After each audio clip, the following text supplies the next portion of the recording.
მზის მოჭრაზე კონტროლი გამკაცრდა. გარემოს დაცვისა და სოფლის მეურნეობის სამინისტრო ბზობის დღესასწაულის მოახლოებასთან დაკავშირებით მზის მოჭრაზე კონტროლს ამკაცრებს. მისი მოჭრა, ამოძირკვა ან ტოტების დაზიანება დასჯადი ქმედება არის. სანქციის ოდენობა გაზრდილია და 500-დან 2000 ლარამდე ჯარიმას ითვალისწინებს. იმ შემთხვევაში, თუ გარემოსთვის მიყენებული ზიანი 1000 ლარს აჭარბებს, საქმეს სისხლის სამართლის კვალიფიკაცია ენიჭება.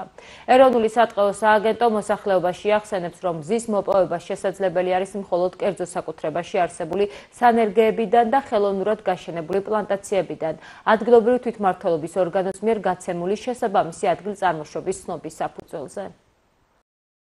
მოგეხსენებათ, რომ კოლხური ბზა წითელი ნუსხით დაცული სახეობაა და მისი მოპოვება სახელმწიფო ტყის ტერიტორიაზე აკრძალულია.